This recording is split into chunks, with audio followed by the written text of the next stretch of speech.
The cult of personality. Greetings, YouTube. I'm the Toon Critic, keeping it totally tuned for your viewing entertainment. I'm here to review anything Toon related, whether it be movies, cartoon series, video games, commercials, whatever keeps within the realm of cartoons. 5 years. 5 years, I can't believe that. 5 years ago today, I made the very first episode as the Toon Critic on Sly Cooper and the Thievius Raccoonus for the PS2, and it's definitely not my best work. But here we are on the 5-year anniversary of my first review. I've had a long time to think about what I've wanted to do for this day, but I've decided against reviewing the fourth game, which, like, everyone has been wanting me to do for ages, and instead decided to do something I've been wanting to do for a while. You see, the Sly Cooper series has its fair share of iconic moments. It's my favorite video game franchise alongside Sonic the Hedgehog, Ratchet & Clank, and Banjo-Kazooie. But, like those series, they've had their fair share of really, really dumb moments. Now, of course, these are my personal opinions and are not definitive. Maybe your list is different than mine, but this can be anything, whether it's a boss fight, cutscene, reveal, or angle that happens in the game. With that in mind, in honor of 5 years of the Toon Critic, I give to you the top 7 dumbest Sly Cooper moments.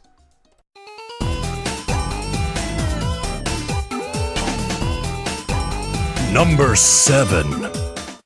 We're gonna kick things off with Sly 2 Band of Thieves. How appropriate, as this is considered by fans to be the perfect Sly Cooper game, and while I won't say it's the perfect game, it's certainly earned its acclaim. With missions to do using not just Sly, real heists to pull off to get the Clockwork parts back, you really felt like a thief in this game. You were like a furry Solid Snake. But with all the cool things this game introduced, it also had its fair share of dumb moments. Oh, just because it's my favorite does not mean it's getting a pass. I want to talk about Dimitri.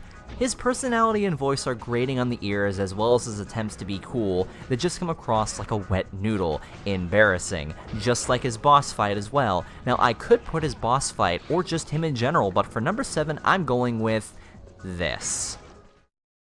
Show your bling and let me shine you.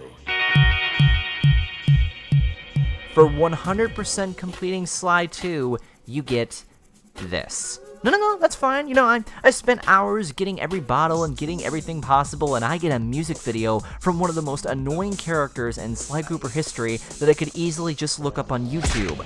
Not that I actually want to, but you get the point. Just, who came up with this? You do get other awards along the way for beating the game, but from a completionist perspective, as the true 100% end goal, this is dumb. And it's at the bottom of the list because this is the least dumb thing on here. If you enjoy it in some weird guilty pleasure way, good for you. As for me, this mixtape's going in the trash bin.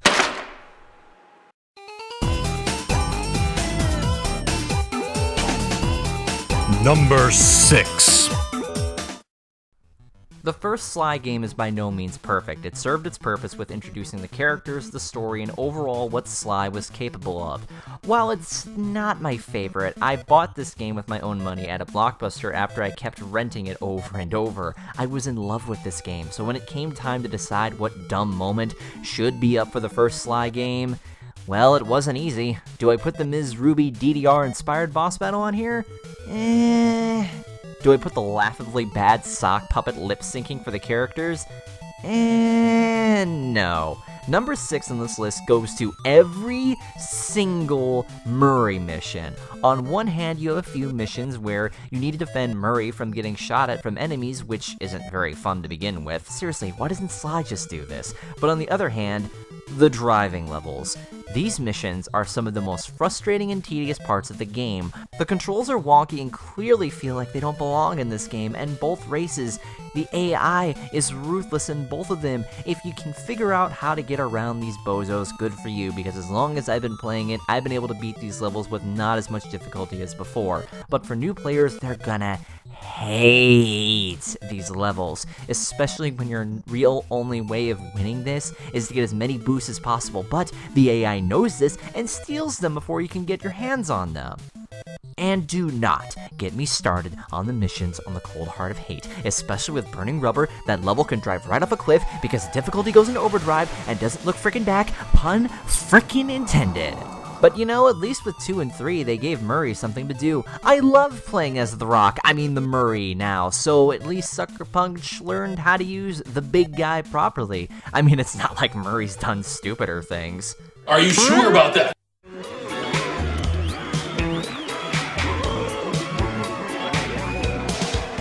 No, I take it back, this is the worst thing. Next number.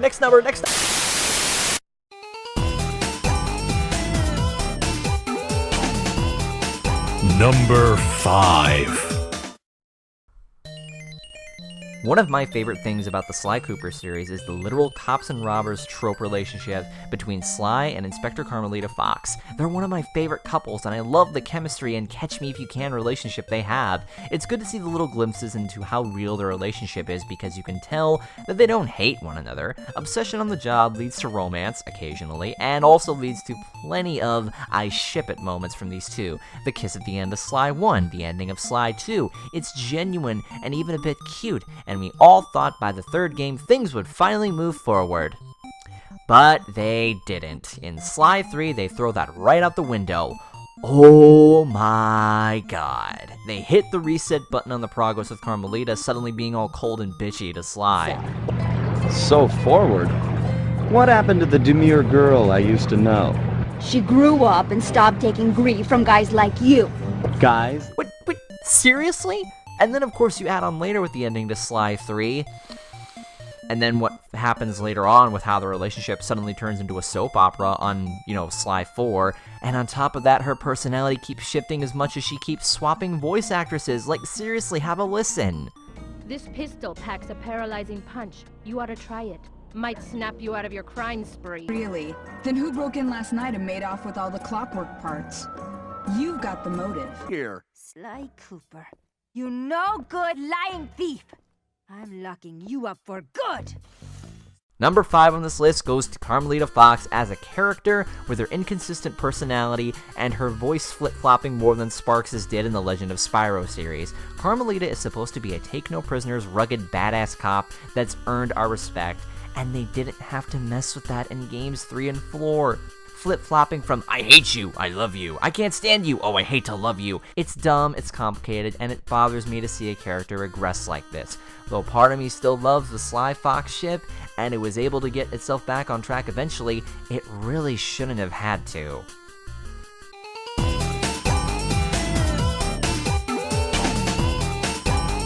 Number 4.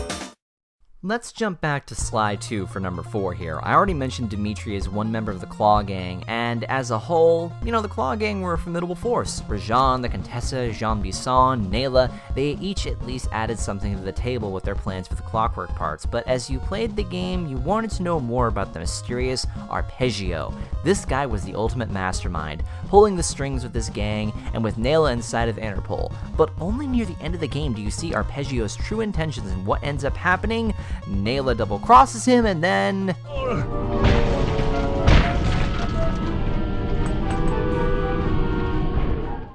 Yeesh.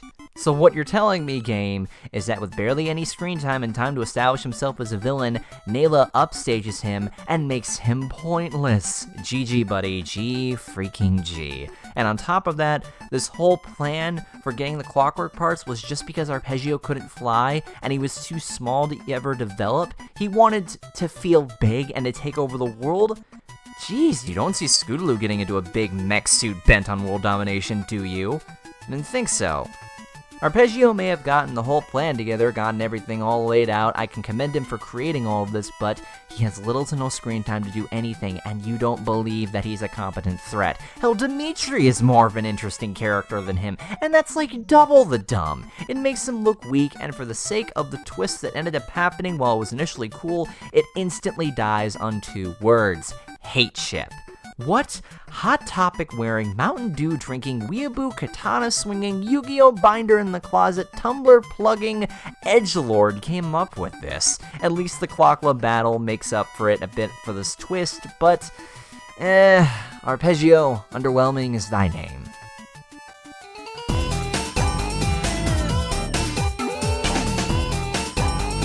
Number 3. I've talked about Dimitri, I've talked about Arpeggio. I could make a video easily on the worst Sly Cooper villains, and I can tell you quite a few will come from Sly 3 Honor Among Thieves. For fans, Sly 3 is a mixed bag. It did a lot of things right by darkening the story and upping the stakes, but also did a lot of dumb things. You've got some fairly solid villains with LaFouille, General Tsao, and Dr. M, but there is one villain that is clearly the most terrifying, most evil, most destructive force of nature known to the Sly Cooper series, a freaking mask. Number 3 goes to the revelation that your villain of the episode is the Mask of Dark Earth. Wow. He is worse than Arpeggio due to the fact that he doesn't talk, he hops from enemy to enemy to make them big and be his vessel. He's not even introduced in the opening cutscene. This is the best you can do, and when you finally do get to fight him, he possesses Carmelita and turns her into a macro fan's wet dream that, I can honestly say, makes the worst boss fights look difficult. You outrun her in a truck, you Sly to climb up to unhitch the mask, and Carmelita's flying gorilla SWAT team, yes that's a thing, blow up the mask, and that's it. I remember playing this level originally and I didn't have the reviewer mindset I do now, but even this had me just pausing the game and thinking, what even? There are villains that are supposed to be stupid, I get that, some are too dumb to be believed, but if you give me a frickin' Halloween mask as a villain I'm supposed to give a crap about, guess what? I'm going to laugh and forget about it, because it was one of the worst villains, and not just Sly 3, but easily the worst Sly Cooper villain of all time. Until...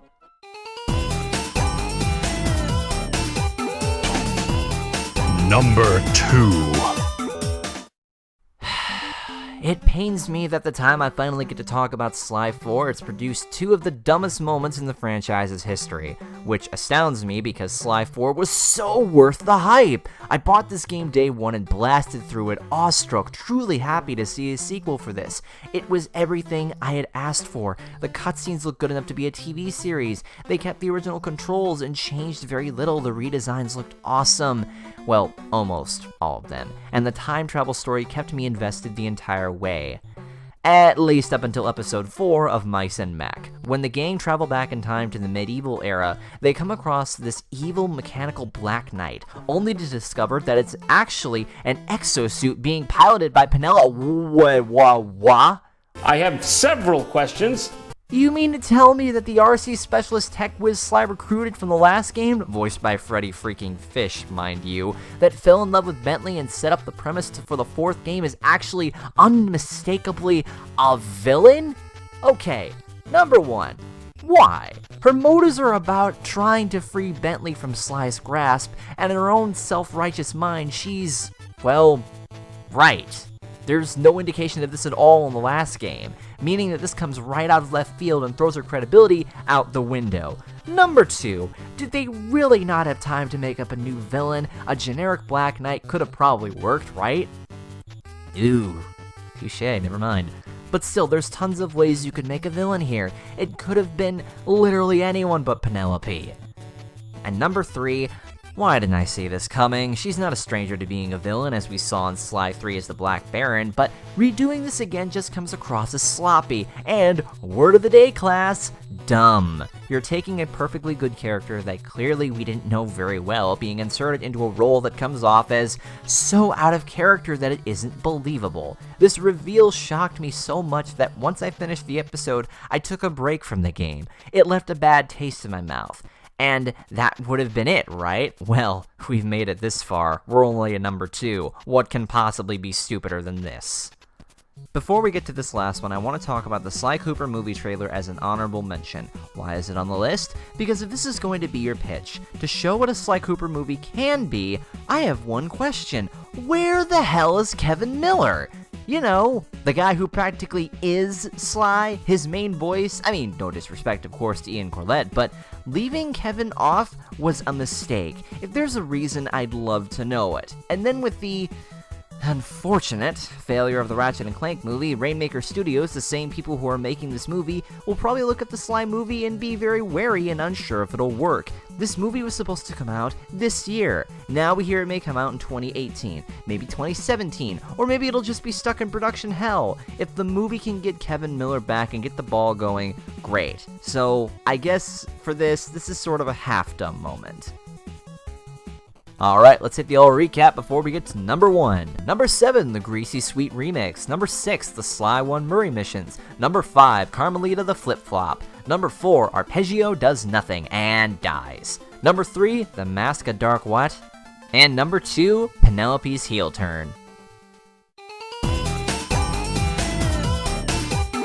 It's number 1. I've had a long, hard time to think about what I wanted to put as number 1, but I've finally come to what is the dumbest moment in the Sly Cooper series. I want you to imagine you beat Sly 3, and you're treated to a very bizarre cliffhanger for the series to end on. We had all assumed Sly 3 would be the end, but then imagine the shock and joy to see Sly 4 Thieves in Time announced for the PS3 and see the story continue. Now imagine you've beaten the game, and you're treated to another cliffhanger. Confused but still amazed by what you're playing, you then completed Sly 4 100% to unlock the secret ending with the setup for the 5th game. You turn to Sanzaru Games, hopeful, asking, Sanzaru, will there be a Sly 5? What happens next? Will we be able to rescue Sly and finish the story for good? And they say, Nope. leaving a story unfinished is one of the biggest pet peeves I have in stories, which is funny because I've written stories that don't always have an end. But if you're going to give us another chapter to the story and once again cliffhanger us and not do anything, that is the dumbest moment in the series history. It is disrespectful to the fans who have been fans since the beginning, who want closure, as well as people who have jumped into the series and leave disappointed and unsatisfied with the ending. The series' future is up in the air, and the last thing I want is to see this series fade away, like Crash Bandicoot or Spyro. I have a close personal connection with this series, and I hope one day that Sly 5 will come along with the movie. I will continue to hold hope for this series for what it means to me, a fantastic series that has its fair share of dumb moments, but also its fair share of amazing and charming moments that make me proud to say I love this series with all of my heart. I set out as a Toon Critic to review the series, so at last, I've done that. So, go ahead and put down in the comments what your favorite Sly Cooper game is. If you've never played them before, I highly suggest the Sly Collection and Sly 4 for both the PS3 and PS Vita, and the individual games for the PS2. They are well worth the price and are certainly some of the PlayStation's finest mascots. With that being said, I'm the Toon Critic. I've been keeping you guys totally tuned for 5 years, and will continue to do so for the years to come. Thanks for watching, and coming with me on this journey. Stay awesome.